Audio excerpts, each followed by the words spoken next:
ಇವತ್ತು ಏನಾಗಿದೆ, ಮನುಷ್ಯನಿಗೂ ಮತ್ತು ಗಿಡಗಳಿಗೂ ಯಾವುದೇ ವ್ಯತ್ಯಾಸ ಇಲ್ಲ.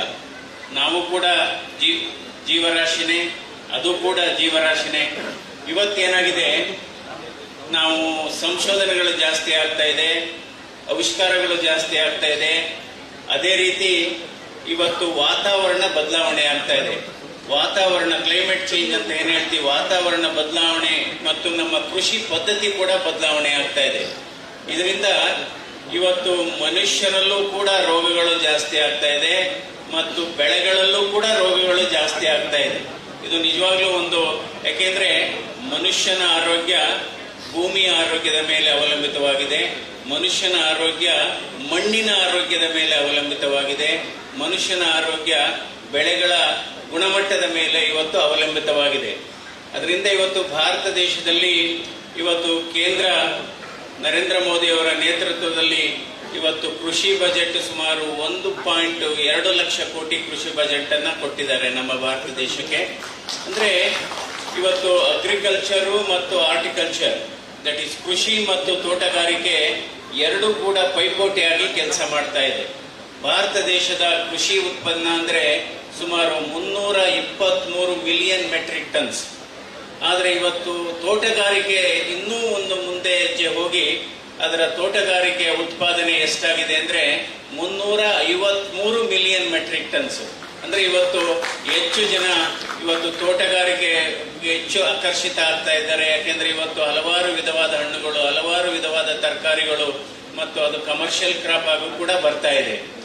ಹೀಗಾಗಿ ಇವತ್ತು ನಾವೇನ್ ಮಾಡ್ತಾ ಇದೀವಿ, ಈ ಕಾಯಿಲೆಗಳಿಗೆ, ಬೆಳೆಗಳಿಗೆ ಅಂದ್ರೆ ಏನಾಗ್ತಾ ಇದೆ ನೋಡಿ, ಇದು ಪರಿಸರದ ನಿಯಮ. ಮನುಷ್ಯ ಏನ್ ಮಾಡ್ತಾ ಇದ್ದಾನೆ, ನಾನು ಬೇಗ ದುಡ್ಡು ಜಾಸ್ತಿ ಮಾಡಬೇಕು, ಜಾಸ್ತಿ ಆಸ್ತಿ ಮಾಡಬೇಕು ಅಂದ್ಬಿಟ್ಟು ಆರೋಗ್ಯವನ್ನ ಕಳ್ಕೊಂತಾನೆ. ಅದೇ ರೀತಿ ನಾವು ಹೆಚ್ಚು ಬೆಳೆಗಳನ್ನ ಬೆಳಿಬೇಕು, ಹೆಚ್ಚು ಇಳುವರಿಯನ್ನ ಗಳಿಸಬೇಕು ಅಂತ ಹೆಚ್ಚು ನಾವು ರಾಸಾಯನಿಕ ಗೊಬ್ಬರವನ್ನ ಯೂಸ್ ಮಾಡ್ತೇವೆ, ಹೆಚ್ಚು ನಾವು ಕೀಟನಾಶಕ ಔಷಧಿಯನ್ನ ಬಳಸ್ತೇವೆ. ಇಳುವರಿ ಜಾಸ್ತಿ ಬರಬೇಕು, ಒಂದು ವರ್ಷದಲ್ಲಿ ಬೆಳಿಬೇಕಾದಂತ ಫಲ ಕೊಡಬೇಕಾದದ್ದು 3 ತಿಂಗಳಲ್ಲಿ ಬರಬೇಕು, ಅಥವಾ 1 ಎಕರೆಗೆ ಇಷ್ಟು ಕ್ವಿಂಟಾಲ್ ಬೇಕಾಗಿದ್ದು ಇನ್ನೂ ಜಾಸ್ತಿ ಆಗಬೇಕು. ಇದರಿಂದ ಇವತ್ತು ಈ ಕೀಟನಾಶಕ ವಸ್ತುಗಳಿಂದ, ಕೀಟನಾಶಕ ಏನು ರಾಸಾಯನಿಕ ವಸ್ತುಗಳಿಂದ ಇವತ್ತು ಆರೋಗ್ಯದ ಮೇಲೆ ಬಹಳ ದುಷ್ಪರಿಣಾಮ ಆಗುತ್ತೆ. ನೋಡಿ, ಪರಿಸರದಲ್ಲಿ ಏನಾಗಿದೆ ಅಂದ್ರೆ ಒಳ್ಳೆಯವರು ಇದ್ದಾರೆ, ಕೆಟ್ಟವರು ಇದ್ದಾರೆ, ಒಳ್ಳೆಯದು ಇದೆ, ಕೆಟ್ಟದ್ದು ಇದೆ. ಅದೇ ರೀತಿ ಈ ಕೀಟಗಳು ಅಂದ್ರೆ ನಾವು ಏನ್ ಪೆಸ್ ಅಂತ ಏನ್ ಹೇಳ್ತೀವಿ, ಅದರಲ್ಲಿ ನಮಗೆ ಉಪಯೋಗಕ್ಕೆ ಬರತಕ್ಕಂತ ಮನುಷ್ಯನಿಗೆ ಮತ್ತು ಬೆಳೆಗಳಿಗೆ ಉಪಯೋಗಕಾರಿ ಆದಂತ ಕೀಟಗಳು ಇದೆ ಮತ್ತು ಅಪಾಯಕಾರಿ ಕೀಟಗಳು ಇದೆ. ಇದು ಬಯೋ ಕಂಟ್ರೋಲ್ ಅಂತ ಏನಂದ್ರೆ, ನಾವು ಈ ಅಂದ್ರೆ ಪ್ರತಿಯೊಂದು ಜೀವಿಗೂ, ನಮ್ಮ ಪರಿಸರದಲ್ಲಿ ಪ್ರತಿಯೊಂದು ಜೀವಿಗೂ ಅಥವಾ ಪ್ರತಿಯೊಂದು ಕೀಟಗಳಿಗೂ ಸ್ವಾಭಾವಿಕವಾದಂತ ಶತ್ರು ಕೀಟ ಇದ್ದೇ ಇರುತ್ತೆ. ಆ ಶತ್ರು ಕೀಟವನ್ನ ಉಪಯೋಗಿಸ್ಕೊಂಡು ಅಂದ್ರೆ ಈ ಉಪಯೋಗಕ್ಕೆ ಬೇಕಾದಂತ ಕೀಟಗಳನ್ನ ಉಪಯೋಗಿಸ್ಕೊಂಡು ಶತ್ರು ಕೀಟವನ್ನ ನಾಶ ಪಡುವಂಥದ್ದು. ಅದಕ್ಕೆ ಒಂದು ಸಣ್ಣ ಉದಾಹರಣೆ ಹೇಳ್ತೀನಿ ನಾನು. ಮನೆಯಲ್ಲಿ ಅಥವಾ ಯಾವುದೇ ಒಂದು ಗೋಡನ್ ಆಗ್ಬೋದು, ಎಲ್ಲಾದ್ರೂ ಆಗ್ಬೋದು, ಈ ಇಲಿ ಜಾಸ್ತಿ ಇದ್ರೆ ಬೆಕ್ಕನ್ನ ಬಿಡ್ತೀವಿ ನಾವು. ಬೆಕ್ಕನ್ನ ಯಾಕೆ ಬಿಡ್ತೀವಿ ಅಂದ್ರೆ ಇಲಿ ತಿನ್ಲಿ ಅಂತ. ಆದ್ರೆ ಈ ಆಧುನಿಕ ಬೆಕ್ಕುಗಳು ಏನಾಗುತ್ತೆ, ಹೆಚ್ಚು ಹಾಲನ್ನ ಕುಡ್ಕೊಂಡು ಹೋಗ್ಬಿಡ್ತವೆ, ಜಾಸ್ತಿ ಇಲಿಗಳನ್ನ ಮುಟ್ಟೋದಿಲ್ಲ. ಅದರಿಂದ ಇದು ನಮ್ಮ ಪರಿಸರದ ನಿಯಮನೇ ಆಗಿದೆ. ನೀವು ಹಿಂದೆ ನೋಡಿ, ಯಾವುದು ರಾಮಾಯಣನೇ ತಗೊಳ್ಳಿ, ಮಹಾಭಾರತ ತಗೊಳ್ಳಿ, ಸರ್ಪಾಸ್ತ್ರ ಬಿಟ್ರೆ ಗರುಡಾಸ್ತ್ರ, ಅಂದ್ರೆ ಅದೇ ಕಾನ್ಸೆಪ್ಟ್. ಅದೇ ರೀತಿ ನಿಮಗೆ ಬೆಂಕಿ ಅಸ್ತ್ರ ಬಿಟ್ರೆ ಅದಕ್ಕೆ ಜಲಾಸ್ತ್ರ, ನೀರಿನ ಅಸ್ತ್ರ. ಅದೇ ಕಾನ್ಸೆಪ್ಟ್ ಅಲ್ಲಿ ಇವತ್ತು ಬಯೋ ಕಂಟ್ರೋಲ್ ಅನ್ನ ಉಪಯೋಗಿಸ್ಕೊಂಡು ನಾವು ಬೆಳೆಗಳಿಗೆ ಬರ್ತಕ್ಕಂಥ ರೋಗಗಳನ್ನ ಹೇಗೆ ತಟ್ಟಬಹುದು. ಇವತ್ತು ಈ ಜೈವಿಕ ತಂತ್ರಜ್ಞಾನ ಏನಿದೆ, ಜೈವಿಕ ತಂತ್ರಜ್ಞಾನದ ಪದ್ಧತಿಯನ್ನ ನಾವು ಹೆಚ್ಚು ಅಳವಡಿಸ್ಕೋಬೇಕಾಗುತ್ತೆ. ಇವತ್ತು ಒಂದು ಅಧ್ಯಯನದ ಪ್ರಕಾರ ಭಾರತ ದೇಶದಲ್ಲಿ ಈ ಕಾಯಿಲೆಗಳಿಂದ ಕ್ರಾಪ್ ಲಾಸ್ ಎಷ್ಟಿದೆ, what is the amount of crop loss because of pest, because of infection by the pest is somewhere around 15 to 35%. 15 to 35% of the crops is destroyed by the pest. ಇದರಿಂದ ಎಷ್ಟು ಇದರದ್ದು revenue loss ನಮ್ಮ ಫಾರ್ಮರ್ಸ್ಗೆ, ರೈತರಿಗೆ ಎಷ್ಟು ನಷ್ಟ ಆಗ್ತಾ ಇದೆ ಇದು ಅಂದ್ರೆ ಸುಮಾರು 90,000 ಕೋಟಿ ಈ ಬೆಳೆಗಳಿಗೆ ಬರುವ ಕಾಯಿಲೆಗಳಿಂದ ಇವತ್ತಿದಾಗ್ತಾ ಇದೆ. ಮತ್ತು ಇವತ್ತು ಈ ಆಧುನಿಕ ಕೃಷಿ ಪದ್ಧತಿಯಲ್ಲಿ ನೋಡಿ, ಹಿಂದೆ ಮನೆಗೊಂದು ತಿಪ್ಪೆ ಇತ್ತು, ಸಾವಯವ ಕೃಷಿ. ಈಗ ಸಾವಯವ ಕೃಷಿ ಬಗ್ಗೆ ಹೆಚ್ಚು ಮಾತಾಡ್ತಾ ಇದೀವಿ ನಾವು. ಹಿಂದೆ ಪ್ರತಿಯೊಂದು ಗ್ರಾಮದಲ್ಲೂ ಮಾಡ್ತಿದ್ದೆ ಸಾವಯವ ಕೃಷಿ. ಇವತ್ತೇನಾಗಿದೆ, ಈ ಸಾವಯವ ಕೃಷಿ ಬಹಳ ಕಡಿಮೆ ಆಗಿದೆ. ಎಲ್ಲೂ ಕೂಡ ದನಕರುಗಳನ್ನ ನಾವು ಜಾಸ್ತಿ ಸಾಕ್ತಾ ಇಲ್ಲ. ಅದೇ ರೀತಿ ನಾವು ಈ ತಿಪ್ಪೆ ಗೊಬ್ಬರವನ್ನು ಕೂಡ ಉಪಯೋಗಿಸ್ತಾ ಇಲ್ಲ. ಈಗ ನಾವು ರಾಸಾಯನಿಕ ಗೊಬ್ಬರವನ್ನ ಹೆಚ್ಚು ಉಪಯೋಗಿಸ್ತಾ ಇದ್ದೇವೆ. ಅಂದ್ರೆ ಈ ಏನ್ ಹೇಳ್ತೇವೆ ನಾವು, ರಾಸಾಯನಿಕ ಗೊಬ್ಬರ ಇದಕ್ಕೋಸ್ಕರ ಪೆಸ್ಟಿಸೈಡ್ಸ್ ನ ಔಷಧಿಗಳನ್ನು ಉಪಯೋಗಿಸ್ತೇವೆ. ಒಂದು ಕಡೆ ರಾಸಾಯನಿಕ ಗೊಬ್ಬರ ಉಪಯೋಗಿಸ್ತಾ ಇದ್ದೇವೆ, ಇನ್ನೊಂದು ಕಡೆ ನಾವು ಈ ಕೀಟನಾಶಕ ಇದು ಔಷಧಿಯನ್ನ ಸಿಂಪಡಿಸ್ತಾ ಇದ್ದೇವೆ. ಇದರಿಂದ ಏನಾಗ್ತಾ ಇದೆ, ನಾವು ಮನುಷ್ಯರ ಆರೋಗ್ಯ ಹಾಳಾಗ್ತಾ ಇದೆ, ಇದರಿಂದ ಪರಿಸರ ಆರೋಗ್ಯ ಕೂಡ ಹಾಳಾಗ್ತಾ ಇದೆ. ನೋಡಿ, ಬಹಳ ಮುಖ್ಯವಾದ, ಪರಿಸರಕ್ಕೆ ಮನುಷ್ಯ ಬೇಕಾಗಿಲ್ಲ, ಮನುಷ್ಯರಿಗೆ ಪರಿಸರ ಬೇಕಾಗಿದೆ. ಒಂದು ಅಧ್ಯಯನದ ಪ್ರಕಾರ ಕಳೆದ 20 ವರ್ಷದಲ್ಲಿ ನಾವು 20% ಪಟ್ಟು ಹೆಚ್ಚು ರಾಸಾಯನಿಕ ಗೊಬ್ಬರವನ್ನು ಉಪಯೋಗಿಸ್ತಾ ಇದ್ದೇವೆ. 20 ಪಟ್ಟು ನಾವು ಹೆಚ್ಚು ಕೀಟನಾಶಕ ಔಷಧಿಯನ್ನು ಉಪಯೋಗಿಸ್ತಾ ಇದ್ದೇವೆ. ಅದರಿಂದ ಎಷ್ಟೋ ವಿದೇಶಗಳಲ್ಲಿ ಇವತ್ತು 70% ಈ ಪೆಸ್ಟಿಸೈಡ್ಸ್ ನ ಬ್ಯಾನ್ ಮಾಡಿದ್ದಾರೆ. In many countries like Europe and America, they have banned 70% of the pesticides. So ಅದರಿಂದ ಇವತ್ತು ನಮ್ಮ ಮುಂದೆ ಇರತಕ್ಕಂತ ವಿಚಾರ, ಆದಷ್ಟು ನಾವು ಈ ರಸಗೊಬ್ಬರವನ್ನ ಕಡಿಮೆ ಯೂಸ್ ಮಾಡಬೇಕು. ಅದೇ ರೀತಿ ಕೀಟನಾಶಕ ಇದು ಸಿಂಪಡಿಸೋದನ್ನು ಕೂಡ ನಾವು ಕಡಿಮೆ ಉಪಯೋಗಿಸಬೇಕು. ಅಥವಾ ಅದಕ್ಕೋಸ್ಕರ ಇದಕ್ಕೆ ಮದ್ದು ಏನಪ್ಪಾ ಅಂದ್ರೆ ಜೈವಿಕ ತಂತ್ರಜ್ಞಾನ. ಇವತ್ತೇನ್ ಮಾಡಿದೆ ನಮ್ಮ ಇನ್ಸ್ಟಿಟ್ಯೂಟ್, ಇವತ್ತು ICAR NABR ಅವರು ಇದನ್ನ ಹೆಚ್ಚು ನಾವು ಅವೇರ್ನೆಸ್, ಜನಜಾಗೃತಿ ರೈತರಲ್ಲಿ ಮೂಡಿಸುವಂತಹ ಕಾರ್ಯವನ್ನ ನಾವು ಮಾಡಬೇಕಾಗಿದೆ.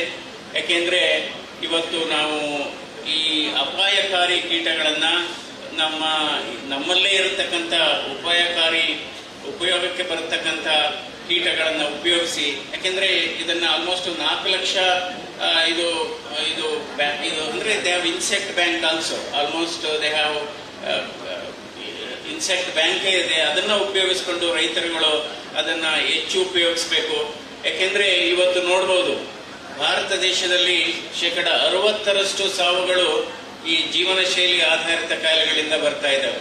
ಇದು ಹಾರ್ಟ್ ಅಟ್ಯಾಕ್ ಆಗ್ಬೋದು, ಸಕ್ಕರೆ ಕಾಯಿಲೆ ಆಗ್ಬೋದು, ಅಧಿಕ ರಕ್ತದ ಒತ್ತಡ ಆಗ್ಬೋದು, ಅಥವಾ ಇದು ಸ್ಟ್ರೋಕ್ ಆಗ್ಬೋದು, ಕ್ಯಾನ್ಸರ್ ಆಗ್ಬೋದು.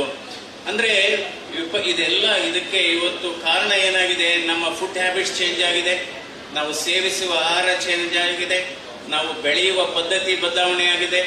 ಅಂದ್ರೆ ಆಹಾರದಲ್ಲೂ ಕೂಡ ವಿಷ ಇದೆ, ನಾವು ಪ್ರತಿದಿನ, ಯಾಕೆಂದ್ರೆ ಇದೆಲ್ಲ ಉಪಯೋಗಿಸೋದ್ರಿಂದ ನಾವು ತರಕಾರಿಗಳ ಮೇಲೆ, ಮೊನ್ನೆ ಒಂದು ರಿಪೋರ್ಟ್ ಇತ್ತು, ಅಮೆರಿಕಾದಲ್ಲಿ ಏನಾಗಿದೆ, ಈ ಗ್ರಾಸ್ ಅಂತ ಇರುತ್ತೆ ಹುಲ್ಲು, ಅದಕ್ಕೆ ಈ ಪೆಸ್ಟಿಸೈಡ್ ಅನ್ನ ಸಿಂಪಡಿಸಿ ಸುಮಾರು ಜನರಿಗೆ ಕಾಯಿಲೆ ಬಂದಿದೆ.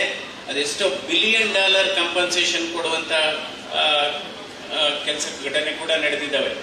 ಅದರಿಂದ ಇವತ್ತು ನಾವು ಸೇವಿಸುವ ತರಕಾರಿಗಳಾಗ್ಬೋದು, ಹಣ್ಣುಗಳಾಗ್ಬೋದು, ಬೆಳೆ ಉತ್ಪನ್ನಗಳಾಗ್ಬೋದು, ಆದಷ್ಟು ಇವತ್ತು ರಾಸಾಯನಿಕ ಗೊಬ್ಬರಗಳನ್ನ ಮತ್ತು ಈ ಕೀಟನಾಶಕ ಔಷಧಿಗಳ ಬಳಕೆ ಬಹಳ ಕಡಿಮೆ ಆಗಬೇಕು. ಅದಕ್ಕೆ ಸಿದ್ಧೌಷಧಿ ಏನಪ್ಪಾ ಅಂದ್ರೆ ಬಯೋ ಕಂಟ್ರೋಲ್, ಜೈವಿಕ ತಂತ್ರಜ್ಞಾನವನ್ನ ಬಳಕೆ ಮಾಡಿಕೊಂಡು ನಾವು ಬೆಳೆಗಳಲ್ಲಿ ಬರತಕ್ಕಂಥ ನಾವು ಈ ರೋಗವನ್ನ ನಿಯಂತ್ರಣ ಮಾಡಬೇಕು. ಸೊ ಆ ದಿಕ್ಕಿನಲ್ಲಿ ಇವತ್ತು NBAR ಉತ್ತಮವಾದಂಥ ಕೆಲಸವನ್ನ ಮಾಡ್ತಾ ಇದೆ. ಇದರಿಂದ ಬಹಳ ಮುಖ್ಯವಾದದ್ದು ಇವು ನೋಡ್ಬೋದು, ಇವತ್ತು ಭೂಮಿ ಮಾಲಿನ್ಯ ಬಗ್ಗೆ ಕೂಡ ಮಾಡ್ತಾ ಇದ್ದೇವೆ, ಮಣ್ಣಿನ ಮಾಲಿನ್ಯ ಕೂಡ ಆಗ್ತಾ ಇದೆ. ಇವತ್ತು ವಾಯು ಮಾಲಿನ್ಯ ಅಂತೀವಿ ಅಥವಾ ನೀರಿನ ಮಾಲಿನ್ಯ ಜೊತೆಗೆ ಇವತ್ತು ಮಣ್ಣಿನ ಮಾಲಿನ್ಯ ಜಾಸ್ತಿ ಆಗಿ ಇವತ್ತು ನೋಡ್ಬೋದು ಕೆಲವೆಲ್ಲ ಈ ಕೆರೆಗಳಿಗೆ ನೀರು ತುಂಬಿಸುವ ಕೆಲಸ ಆಗ್ತಾ ಇದೆ ಕೆಲವೆಲ್ಲ.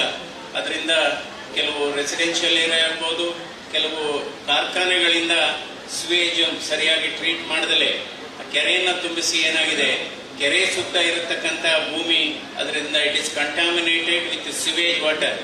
ನಾವು ಆಸ್ಪತ್ರೆಗೆ ಎಷ್ಟು ಮಹತ್ವ ಕೊಡ್ತೀವೋ, ನಾವು ಮನುಷ್ಯರ ಚಿಕಿತ್ಸೆಗೆ ಎಷ್ಟು ಮಹತ್ವ ಕೊಡ್ತೀವೋ, ಅದೇ ರೀತಿ ಈ ಸಿವೇಜ್ ಟ್ರೀಟ್ಮೆಂಟ್ಗೂ ಅಷ್ಟೇ ಮಹತ್ವ ಕೊಡಬೇಕು ಅಂತ ನಾನು ಈ ಸಂದರ್ಭದಲ್ಲಿ ಹೇಳ್ತೇನೆ. ಯಾಕೆಂದ್ರೆ ಇವತ್ತು ಒಂದು ಗೈಡ್ಲೈನ್ ಇದೆ, CPB, ನಮ್ಮ ಪೊಲ್ಯೂಷನ್ ಕಂಟ್ರೋಲ್ ಬೋರ್ಡ್ ಗೈಡ್ಲೈನ್ ಇದೆ. ಅದನ್ನ ಟೆರಿಷಿಯರಿ ಟ್ರೀಟ್ಮೆಂಟ್ ಮಾಡಿ ನಂತರ ಕೆರೆಗಳಿಗೆ ಬಿಡಬೇಕು. ಇವತ್ತು ನಮ್ಮಲ್ಲಿ ಟೆರಿಷಿಯರಿ ಟ್ರೀಟ್ಮೆಂಟ್ ಆಗ್ತಾ ಇಲ್ಲ, ಸೆಕೆಂಡರಿ ಟ್ರೀಟ್ಮೆಂಟ್ ಸರಿಯಾಗಿ ಆಗ್ತಾ ಇಲ್ಲ. ಅದನ್ನ ಟ್ರೀಟ್ಮೆಂಟ್ ಇಂದನೇ ಇವತ್ತು ಕೆರೆಗಳಿಗೆ ಬಿಟ್ಟಿದ್ದಾರೆ. ಇದು ಕೆಲವು ಕೋಲಾರ ಭಾಗ ಆಗ್ಬೋದು, ಚಿಕ್ಕಬಳ್ಳಾಪುರ ಆಗ್ಬೋದು, ಆನೇಕಲ್ ಭಾಗ ಆಗ್ಬೋದು. ಇದರಿಂದ ಏನಾಗಿದೆ, ಅಂತರ್ಜಲ ಕೂಡ ಮಾಲಿನ್ಯ ಆಗಿದೆ. ಅಲ್ಲಿ ಬೋರ್ವೆಲ್ ತೆಗೆದ್ರು ಕೂಡ ಅದೇ ನೀರು ಬರುತ್ತೆ. ಆ ನೀರಿನಲ್ಲಿ ಲೋಹದ ಅಂಶ, ಮೆಟಲ್ ಅಂಶ ತುಂಬಾ ಜಾಸ್ತಿ ಆಗಿ ಹಲವಾರು ಕಾಯಿಲೆಗಳು ಬರ್ತಾ ಇದೆ. ಕ್ಯಾನ್ಸರ್ ಕಾಯಿಲೆ ಆಗ್ಬೋದು ಅಥವಾ ಅಲರ್ಜಿ ಕಾಯಿಲೆಗಳಾಗ್ಬೋದು. ಅದರಿಂದ ಇವತ್ತು ಮನುಷ್ಯನ ಆರೋಗ್ಯ ಮಣ್ಣಿನ ಆರೋಗ್ಯದ ಮೇಲೆ ಅವಲಂಬಿತವಾಗಿದೆ.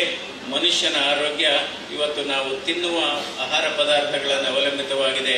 ಅದರಿಂದ ನಾವು ಇವತ್ತು ಮನುಷ್ಯನ ಆರೋಗ್ಯ ಚೆನ್ನಾಗಬೇಕು, ಪರಿಸರದ ಆರೋಗ್ಯ ಚೆನ್ನಾಗಬೇಕು ಅಂದ್ರೆ ಬಯೋ ಕಂಟ್ರೋಲ್ ಅನ್ನ ನಾವು ಜೈವಿಕ ತಂತ್ರಜ್ಞಾನವನ್ನು ಉಪಯೋಗಿಸಿ ನಾವು ಬೆಳೆಗಳನ್ನು ಬೆಳೆದ್ರೆ ಬಹುಶಃ ರೈತರ ಬದುಕು ಹಸನಾಗುತ್ತೆ ಅಂತ ಹೇಳಿ ನನ್ನ ಮಾತನ್ನು ಮುಗಿಸ್ತೇನೆ. ನಮಸ್ಕಾರ.